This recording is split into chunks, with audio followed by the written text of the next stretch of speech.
Hey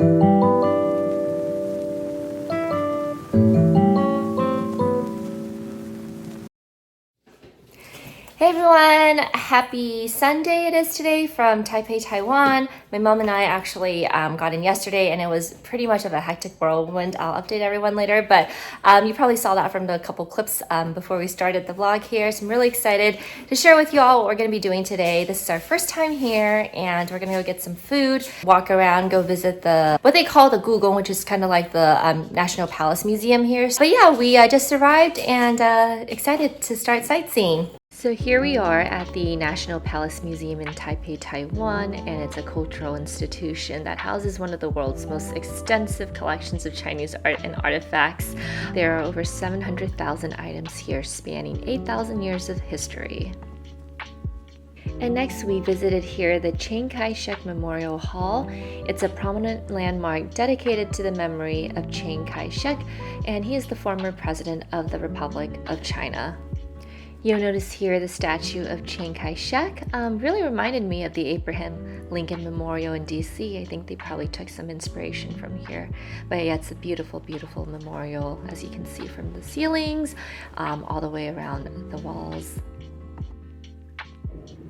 And at every hour from 9 a.m. to 5 p.m., there's a demonstration of the shift changes for the two guards standing at either side of the statue. And this is what we're seeing right now.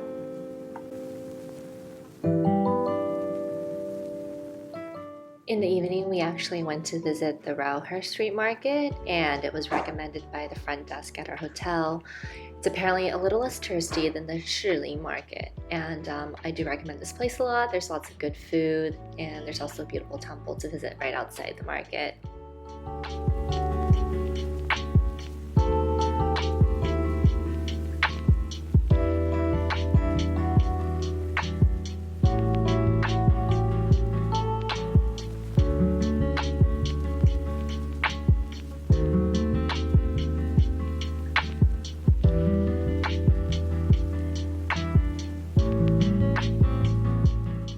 One quick thing to mention, Taiwan has a really great subway system, really clean and just very easy to get around. Highly recommend you to use it. And if you live in the Meilihua district, I highly recommend you go check out the Lailai Dojang area. It's really great for breakfast, but they're actually open 24/7 surprisingly, which is quite amazing. My mom and I have been going there every morning to get like very traditional Chinese Taiwanese foods, and it's such a great price for the two of us. Literally, it's just like $2 each person. And for the last lunch meal in Taipei, I got an udon from the food court at the Meilihua area, some chicken feet from my mom. It was delicious and only like $4 or $5. Hey everyone, so it is actually our last day here in Taipei, Taiwan. We've had a lot of fun. We were here for 3 nights, 4 days. My mom was able to catch up with some friends, but just overall it was a really wonderful first time here.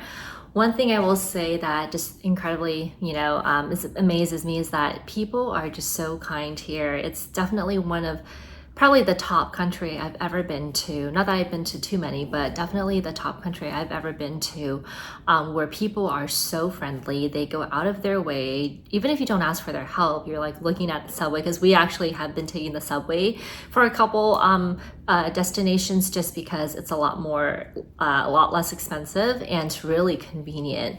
And subway is really nice and clean too, but we just be looking to try to figure out our path, and random strangers would just come up and be like, hey, what is it that you're looking for? This is what you should be, where you should be going. So incredibly nice people. I mean, I've been to Japan, and Japan has had some really polite, courteous people, but I do think that, honestly, in terms of like kindness, I actually might have to say that Taiwan just kind of surpassed that.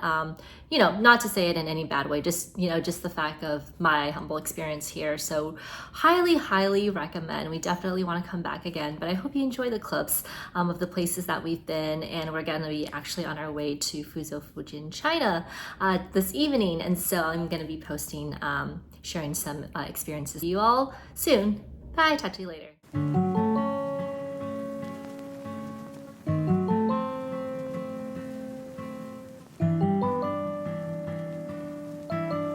Good morning, everyone. It's currently Thursday. It's our second day here in Fuzhou, China, and it's been quite a lot of things to do because my mom's had some friends here and just have been going out. But it's changed significantly since I was last here. I would say the streets are a lot cleaner, at least in this part of China. It's southern China.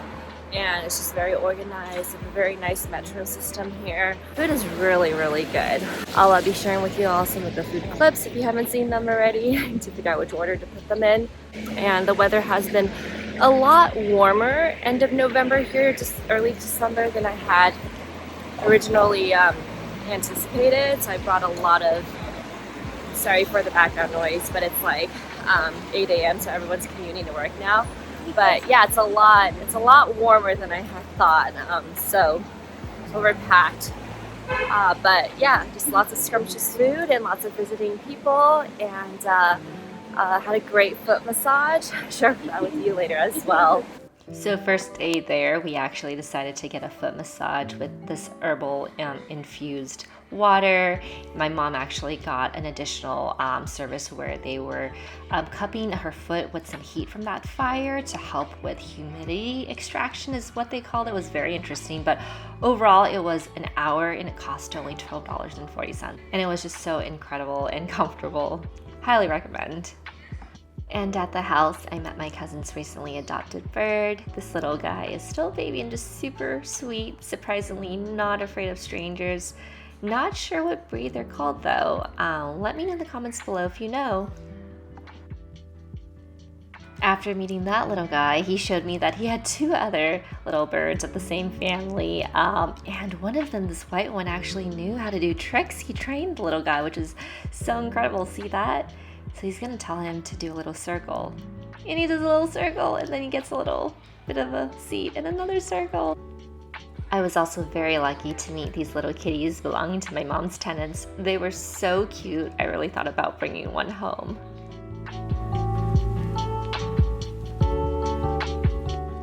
And here we have a home-cooked meal by my mom and aunt.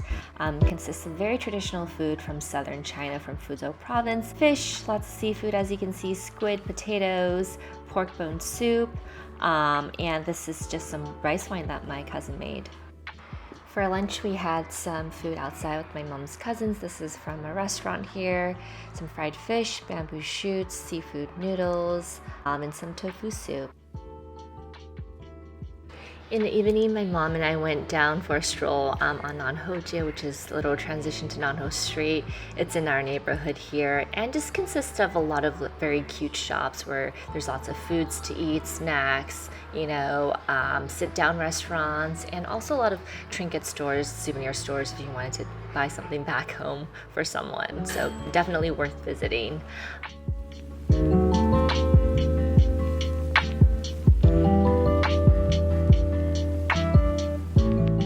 This is just some very traditional Fuzhounese breakfast that we had.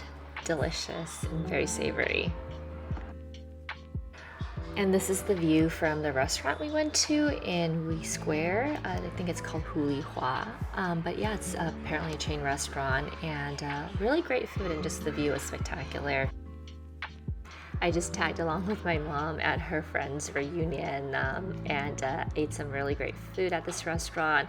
It's really interesting in China. They have this very nice system where you can book large rooms and just private rooms at almost any restaurant if you have a large party. This is just the neighborhood area next to my mom's best friend's house, where it's so nice. They have a little walkway just right next to their place, and then you literally go from there to what you see here, which is this nice little bridge with a lot of plants around. It's just very very nature-esque. And then right next, after you get past that bridge, you can go into this area here, which basically brings you later to one of the very famous temples in this area. And so we're just doing the walk up the little hill here. Not really a hill even, but it does slope upwards. And so here we see the temple. This is where we just went. I really like visiting temples in China or Taiwan or and really anywhere in Asia. I just think they're so beautiful, so full of rich history. And we actually got some incense and went to do a little couple prayers at the different Chinese gods here. It's just so nice. It's so weird, but I really like the smell of the incense. And it just brings me back to home. So yeah, and now we're here having some lunch back at home, some shrimp. Doesn't look that delicate, but that's oyster pancake and then some pork bone soup, some pickled radishes, some rice. And this pork bone soup has been cooking for 5 hours with some potatoes. So very delicious. And here I'm just sharing with you all some of the really nice, I don't even know what you call these. They're like stones basically. This is all my cousin's artwork. He's been doing this for probably about 4 or 5 years or a little bit longer. It's like one of his side hobbies. It's just so intricate. If you look at all of this, just different types of stamps. And also these are like, there's animals, there's mountains, there's a little pumpkin there on the side. And these are like more good luck charms that he carved. And he says it takes about a month or so, but I just think it's so intricate. And this one that I'm looking at, he actually carved from one piece of stone. And if you look at the inside, it's super nice. It's like little fishes there. This one has like 2 little birds in the basket, and inside it's also like fishes. He said that apparently a lot of places they carve the outside and they like super glue the stuff inside, but he carved this all from one piece, which is really incredible. But yeah, he's selling these, so if you are interested, let me know, and I can hook you guys up. And here we're having some lunch at another Hulihua. It's apparently a very, like I said earlier, pretty famous chain restaurant. These are just some like fried taro, little pickled radishes, and with that big steaming pot coming up, it's the bitter vegetables and some soup. I wanted to share this little snippet here of my mom's friend's little pet turtle that she found at the marketplace when he was just a little turtle. Brought him home, and he is the smartest turtle. Apparently, if you beckon him, as you can see here, he's gonna come to her. He comes to her when she beckons him, and when he's hungry, he actually goes to their bedroom door and then like thumps on the door to let you know. Never knew turtles were so smart, but yeah, such a cute little guy here. And his species is called grass turtle. Have you heard?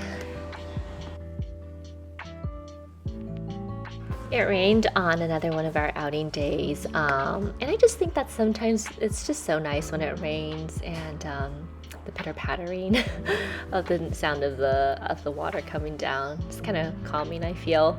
But yeah, that day out, we actually got some of the fish balls. This is very traditional Fuzhou fish ball. It's made from pure eel, and inside they put this meat seasoning. Very, very famous here. Just putting in some pepper there, and then that's like wonton wraps, but the wrap is not made out of flour, it's made out of meat. And this is the fish ball. Super delicious. Highly recommend you try it out. And after all that good food, of course, you have to go get a nice spa. This is actually the next day. The spas here are so amazing. This one in particular, and it's pretty common, is that people would pay for 5 hours or for 16 hours. You would stay overnight. Basically, you go and dip yourself in the hot tub, or it's like hot spring water, and you do the sauna. And then what I'm showing here is sort of the price range. It was about $500 for 5 hours per person. This includes the massage, a 1 hour back massage, which really works out all the tension and knots, and then the hot water dip, the sauna, and of course your nice buffet there. Here I just wanted to show after the spa, they actually provide one-time use underwear, which is so awesome. They also give you shower caps, and then you also have toothbrushes here that you can use after you eat and before you go in for your massage. It's just also well thought out. And then the food is a buffet style, but it's such good food. As you can see, they have prawns, seafood, beef, meat, everything there.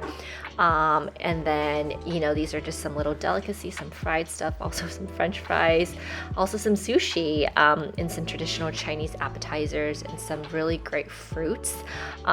Very, very festive. And then what's also so cool is that there's this, drink bar here. You could just choose as many drinks as you want. And then finally for dessert, you have Haagen-Dazs ice cream you could select from, just all included as part of this package. So it's such a great deal.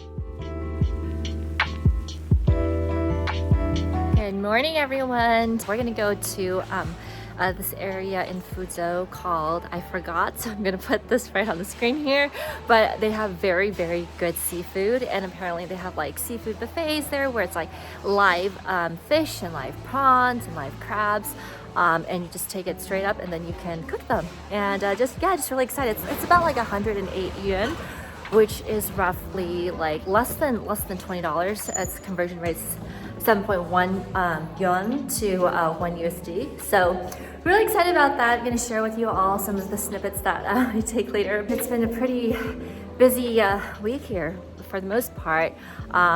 We had some really good experiences, and it's just been very lovely. So hope you've been enjoying the vlog so far, and I'll talk with you all later. So we're taking the subway to get our seafood buffet, and the subway, or I guess metro system here in Fuzhou is so nice. It's been in use for like the past 5 years from my understanding, and it's crazy because my cousin told me it took $140 billion to make, and it connects all the main cities within Fuzhou. Very convenient, very new, very clean. It's just so nice. We definitely need an upgrade on our metro system in the States, but again, ours is a lot older than this one here in Asia. It's pretty neat because on major holidays, Chinese holidays, the metro is actually free for anyone to use. If you're 65 years and older, it's actually free. I don't know if there's a student discount, but basically after 5 p.m. every day, it's free for everyone. So that's so awesome. It's just changed so much in China since the last time I visited. One thing that I did appreciate a lot actually was the lack of waste. So if you look at their metro tickets, they have these little plastic coins, very similar to Taiwan.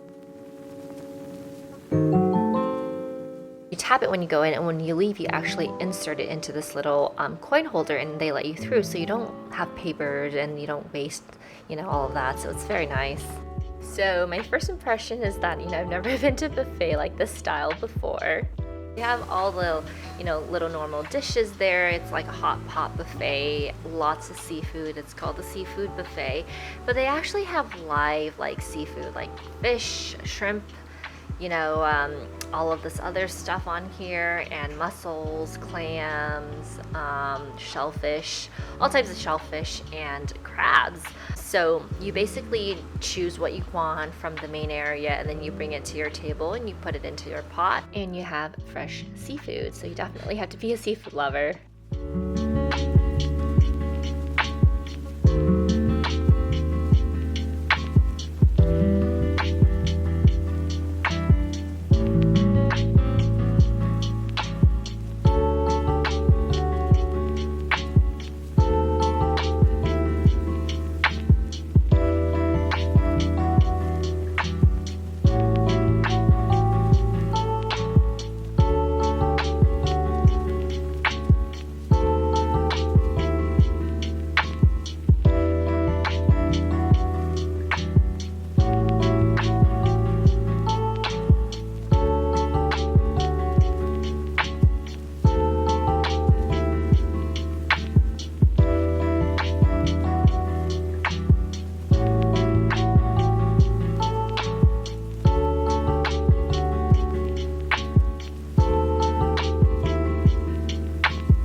After lunch, we went to the mall and came across these cute little piglets in the mall for kids to, go in and pet. I just thought they were so adorable. This little lamb, a couple lambs there. They were just following the feeder lady around. Look at them. lots of animals here. I'm running into more animals than food.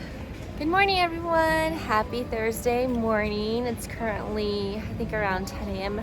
and it's been a pretty crazy day yesterday. So I've been eating a lot of seafood and ended up with a little bit of a bellyache. So I guess, if you do travel out of the country, definitely make sure that you bring some good medication with you in case of, any uncomfortable situations. But yeah, I'm feeling a lot better today, thankfully, because of some meds I had brought. And my cousin and I actually just came out here to do a little stroll, and I got some coffee. And it's so interesting because the coffee that they give you here, they don't just give you a little cup, they give you this little bag if you do want it to go.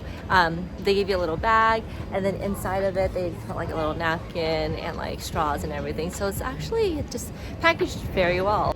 So interestingly enough, they give you a straw. So even if you drink hot drinks, they give you a straw to poke through the lid and have your coffee. So I got a latte. It's pretty good. It's from a local shop around here called, I guess, Beaner Coffee or something. But yeah, packaging is really cute. So a couple things I wanted to talk about really quickly. I haven't been back to China for probably at least 8 years now, and it's changed dramatically, like I probably mentioned a little bit in the beginning video part. But essentially, it's just so much safer here now. There's a pro and a con to it for sure. So there's been a lot less robberies, a lot less theft going around here, at least in Fuzhou, Fujian, this area of China where my parents' hometown is. And what happens is that because they install a lot of security cameras literally every couple meters, people don't really, they obviously are not incentivized to rob anymore, right? Because you're gonna get caught and you're gonna go to jail, and they're gonna find you within a couple hours essentially. So because of that, it's a lot safer to walk around in the neighborhoods, even though it's really late at nighttime. And it's a lot cleaner, which is really nice because as you probably all know, I'm kind of a clean freak. And so when you're walking around, the streets are really clean, and people are actually a lot nicer now, which also is a wonderful surprise as well, because I remember before when I came to China, people were a little rude, it was very loud, it was very bustling, but people are actually pretty friendly, and you go around, you ask people for help, and they'll point you in the right direction and all that stuff. So I think that things have certainly changed a lot, improved dramatically for quite a bit since the last time I visited. And just overall, it's been a really good experience so far, so I'm really enjoying it.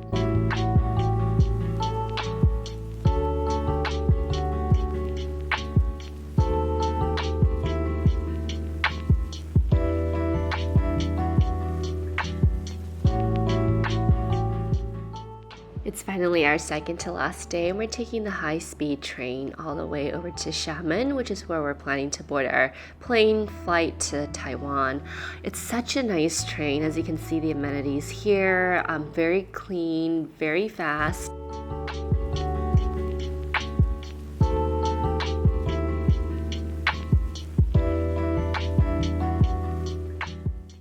I think this train is just a couple years old, but don't quote me. I like how there's a temperature display so you know what the room temp is. And also we were going pretty fast at 305 kilometers per hour, which translates to roughly 190 miles per hour. And here we are finally in Xiamen. It's my first time in Xiamen, China, and because we had to make the connecting flight from here to Taiwan and then Taiwan back to the States, this is why we obviously took the train over.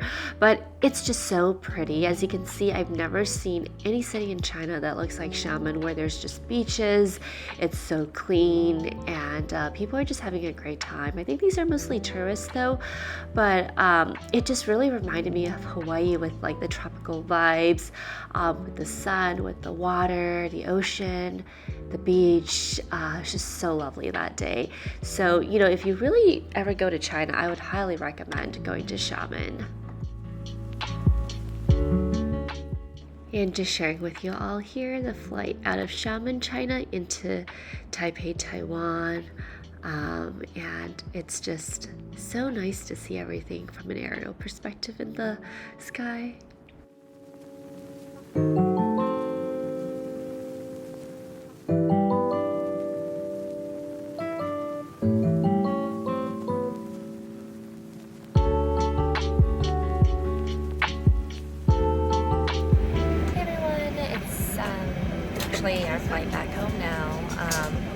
been a really great experience in both Taiwan and China, and I'm going to give a quick review on my thoughts and takeaways, recommendations, preparations for the trip. So be on the lookout for that after this, but just wanted to say final goodbye to two very beautiful countries. Hope you enjoyed the vlog so far, and hope you enjoy what's more to come.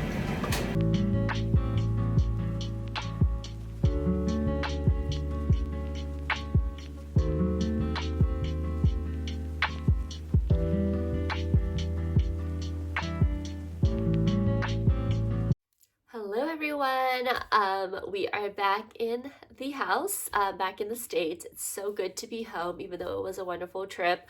It was really nice just to, come home, take a nice hot shower and be in my own bed, just be in familiar surroundings. I mean, I hope you probably all get what I'm saying here, but I just wanted to do one final closeout on the vlog to tell you about my thoughts, any sorts of recommendations that could help you plan your trip to Taiwan, China, if that is in your plans in the near future.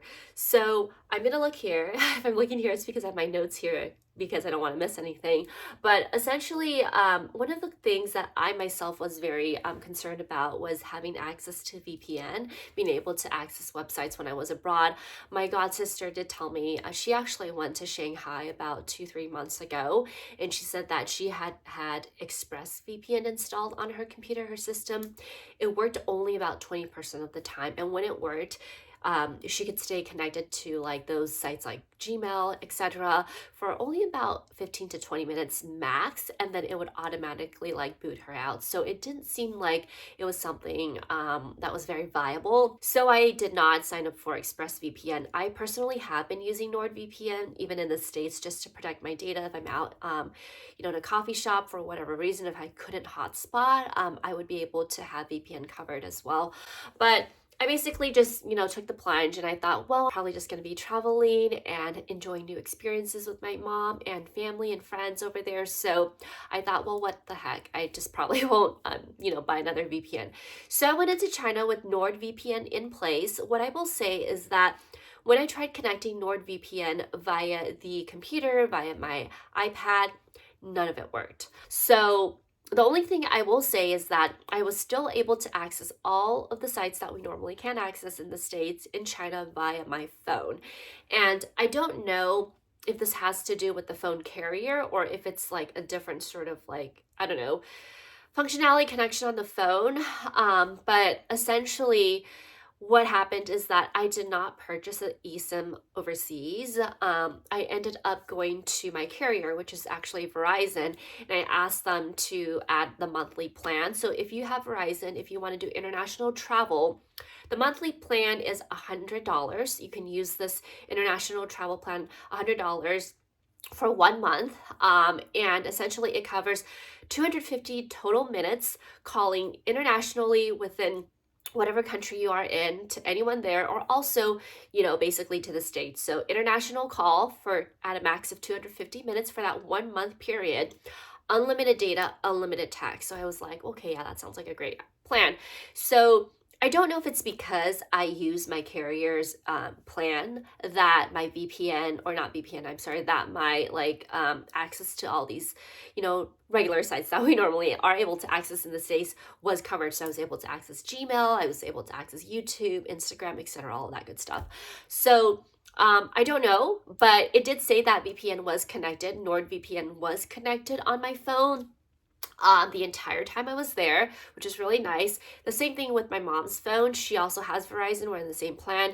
She was also able to access all of those sites on her phone. And again, I'm not sure if it's because we had added that monthly plan in from our carrier directly, so overseas it was working, or if it's some other sorts of magic happening with the phone. But yeah, I just wanted to give you a heads up there. So that's my experience with the VPN. The other thing is medications. Remember how I said that I had sort of an upset stomach a little bit after one of the seafood rendezvous that we had? It was a seafood buffet. You probably saw in the vlog. It was delicious food, but I had a stomach ache. It actually lasted for about 3 days. It was terrible. I thought I was done the second day, but yeah, no, it was terrible. So what I would do is definitely bring medication, like stomach medications, bring like Tylenol, Advil, sort of NyQuil, DayQuil, any of that stuff that, in case something does happen, you definitely want to be with medication. Now, luckily for me, because my mom speaks Mandarin, she has friends who are, physicians in China. They recommended a Chinese sort of medication for me to take, and it really helped. On the third day, I alternated between different types of medication. Ideally, I don't think you want to do that, but it was just really bad. So definitely bring your own medication. Make sure you have that on the top of your packing list. Next, if you are a coffee lover like myself, okay, so if you go to Taiwan, if you go to China, they definitely have coffee. It's probably like $3 to $5, which is actually kind of a little bit expensive considering the salary over there. But if you want to try like fresh coffee every day, definitely go for it. There's lots of options. There's Starbucks in China, in Taiwan, if you want to go with the one that you're familiar with, but there's definitely other coffee brands. So what I did was I didn't really want to spend $3 to $5 on coffee every day. And on coffee that I didn't know if it was very good or not. What I ended up doing was that I got the Starbucks instant coffee that they sell in those tin cans. Unfortunately, I don't have any right now because I used it up when I was in China. But it gives you servings of about 35 to 40 cups. I did not finish it. I probably had like at least 20 cups left in there, which I left for my cousin to drink. But essentially, the instant coffee, that tin cup was only $6.99 USD. It was on sale. I think it's like typically $10 or something, but whatever, right? Like it was good coffee. I liked it. And I just, went to the supermarket and got some milk, put it into the coffee, add a little bit of honey if you want. I didn't have any, but yeah, just instant coffee, milk, and I thought it was great. And it was such a good price, right? Like I don't have to pay $3 to $5 every single day for a cup of coffee. And actually I drink 2 cups of coffee, so that would have been like $11-12. So yeah, depending on, your preference, if you're there, if you want to enjoy the coffee, definitely do so. I did go out like 2 times to get like coffee outside just to see how it tasted, and that was nice. But what I will say is that in China, I don't know if this is the case in Taiwan, but in China, the milk is like 100% whole fat milk. I don't think they have 2% milk, or non-fat milk, but yeah, correct me if I'm wrong here. But where I was at in Fuzhou, Fujian, China, there was no 2% milk. It was all whole milk. So keep that in mind also. And what else? Definitely bring a wall electric converter. Sorry, my voice is sounding so terrible right now because I actually came down with something the day I got back, which I guess is pretty good, right? Because you don't want to get sick while you're abroad. But yeah, I just have immense congestion now, so I'm so sorry if I sound completely off. But getting back on topic, wall electric converter, definitely get that because you want to make sure you're able to charge all your devices when you're going international to a country that does not support the ports that we have here in the States. Additionally, one really important thing. Now, I know this happens more so in the bigger cities like Shanghai, Beijing. When my god sister went to Shanghai, she said that she could not even buy a light bulb in the store because the stores, they were just not selling it. A lot of the stores closed down. Everyone was doing online shopping, and that was pretty crazy because when we went to Fuzhou, like I would pass by all these stores selling all these clothes. I think it was mostly stores that were selling like clothing items, shoes, and all of that stuff that did not have a single person in the shop. Like I was thinking, man, they're probably going to go out of business very soon. Literally, like would pass by the stores in the daytime, in the evening, and I would not see a single person. So that was pretty scary, honestly, to me. But apparently everyone is buying everything online. So why am I sharing all of this with you? Because it is kind of difficult to pay without cash now in China. In Fuzhou, because it's a little smaller, I think that it's not as like, big as a Shanghai or Beijing. Some places still accept cash, which is great for us, but a lot of places they're like, I don't accept cash, WeChat only, everything's linked to WeChat, they pay directly from WeChat. Now, can you link a credit card to WeChat? I don't think so. They were saying that you had to have Alipay or something, or some other account. So I don't want to go through that. Also, I don't want to install WeChat on my mobile. That's just my personal preference. So that was something definitely to be cognizant of, because my mom knew a lot of people in China, like her friends, relatives. They were able to sort of like help us with the WeChat part to pay for things where places don't accept cash, and then she would pay them back in cash. But definitely be ready to kind of go about that. I'm not sure how. Probably there might be other videos online that would share, but I just wanted to share with you that they're definitely going into more e-payment, WeChat only payment kind of situations. So yeah, so there's that. Also, definitely bring battery packs. I brought 2 battery packs, a portable one to travel with every day while I'm going out, and a bigger one just in case. So definitely bring battery packs. Also, China Airlines. We took China Airlines to and from. So China Airlines, I believe, is actually Taiwan-based company. Ava Airlines and China Airlines. The service on China Airlines, and this is my first time taking it, was phenomenal. I think that, I mean, we did have a little bit of an upgrade as well, but I think that in general, like the service was impeccable. The flight attendants were so sweet, so nice. On the way to China, actually, or on the way to Taiwan, just because it lands in Taiwan, the flight attendant was so sweet. I was, eating a little bit of these cookies. I don't have them here with me, but they had like little cookies and snacks. And I was like, yeah, this is so good. And I think it's also because the flight was not super full that day. So he was like, oh, we have so many of these cookies. Let me pack you a bag. And I was like, no, it's okay. But literally he packed this huge bag of like cookies for me and put it in a little baggie. And just handed it to me near the end of the flight. It was so, so sweet. So yeah, I highly recommend China Airlines. Great customer service, and the airplane food was pretty good. So yeah, definitely recommend that. One other thing, takeaway, was Xiamen, which is the last video in this vlog. You probably saw some snippets of it, and my voiceover is so beautiful. If you get a chance, definitely visit Xiamen, China. It's spelled Xiamen. And I've never been there. It is definitely one of the newer city. It's not, sorry, not newer cities, but it's more developed. More of the buildings, all of the buildings are more so recently developed. So it's very new. You see lots of skyscrapers. It's just so beautiful, so clean. It's one of the more expensive cities in Fuzhou. But it's just the beaches is so beautiful. Unfortunately, we only got to stay one night there because we were doing a connecting flight from Xiamen to Taiwan. But yeah, if you've ever been, it was very different like 20 years ago, right? But they've definitely made a lot of improvements, infrastructure upgrades and everything. Highly recommend. Absolutely gorgeous. I would totally go back there myself. All right, so what are some of the interesting things that I saw in China? Well, we probably all know this, but you know how, because this channel is bag based, right? Like I saw a heck ton of fake luxury bags on the streets. I don't know why people buy it. I don't know, like for some of the older generations, like, people from our parents' age or our parents' age, maybe they're just not aware that, some bags are actually like the branding is actually a copy or a replica of an actual brand.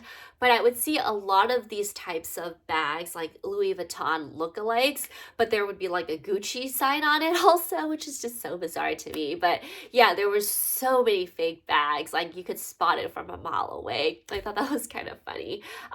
So then I was like, oh, that really takes away from it, because when you have a real one, a genuine, authentic bag, it's like, is that actually a real bag? I don't know. But yeah, I just thought that was kind of interesting to see a lot of people wearing. And the other thing is, it was kind of, sad to hear, but, when I go to a new place, I like to kind of understand a little bit about the area. I think we all do, but I was talking with some folks, in China, and they were like, yeah, the youth unemployment is really, really bad right now. Like, there are so many college graduates with even master's degrees, and it's like they can't even find a job. And the wealthiest class right now, believe it or not, are the baby boomers, right? I guess it kind of is so true also in the States. But yeah, they're retired, they have their pensions. And in China, a very interesting thing is that because the government wants to keep improving, building out new buildings, new houses. By houses, they actually have like, it's like a large, tall building. They don't have individual single family homes there, not as much so. Um, they would basically go to like an area that has like a very old building. They've decided, hey, I want to like completely deconstruct it and I want to like reconstruct something brand new. They would actually give these people, tell them, hey, you have to move out. And that would be something that has been happening for the past god knows how many decades of years now. But basically a lot of the baby boomers used to live in very older homes like these, and the government would like deconstruct the buildings or demolish the buildings, original buildings, and then give them a brand new building. Sometimes depending on how large your house is, it would give them like choices to choose, hey, in different areas, hey, I'll give you this new home or that new home, and give you two homes depending on how much I'm taking away from you. So because of that, a lot of the people our parents' age, like again, I'm in my mid 30s, but so you kind of can calculate that way, but our parents' age, uh, they would get a lot of these homes, and then now they would have a lot of property, and you know how expensive property is now, like globally. I mean, in China it's not like any different, right? So they would be very well off now, which is, really good for them, because if you think about it, during our parents' age, they went through some of the toughest times in the world, going through all these different, the wars, going through a lot of poverty. So good for them. I'm glad for them. But it's kind of sad to hear that the youth unemployment rate is super, super high in China. A lot of these students who graduate with like a master's degree, they're actually like delivering food, like DoorDash. So it just puts into perspective, makes you really grateful, at least makes me really grateful for what I have, even though I'm currently also unemployed, but really grateful for my economic situation, having the support of my family, having the support of my friends, having those people who I love around me, giving me confidence and giving me support to keep moving on, right? But it's definitely eye opening. And, you just keep thinking. And I think that's what makes America really great, because if you're willing to work hard, if you're willing to try your best, there's always going to be an opportunity for you. And I'm forever grateful for that. So, yeah, trying to end on a high note here, but again, so sorry, I'm completely congested here, but I do highly recommend you visit Taiwan. I thought, the food was really great. People are so, so nice, as I kept saying, and you're probably sick of hearing me say it. And definitely China. There are places in China that, I love the culture, the history of it, and how people's lives have gotten so much better. But I also don't agree a lot at all with the political side of things there. But that's another story we're not going to talk about here today. In terms of just traveling, visiting, eating the food, meeting the people, understanding the history, I think it's definitely worth the trip. So I hope you all enjoyed it. And we're back here in the States. So look forward to seeing you in my next video. As always, stay healthy, happy, and safe, and I'll see you soon. Bye.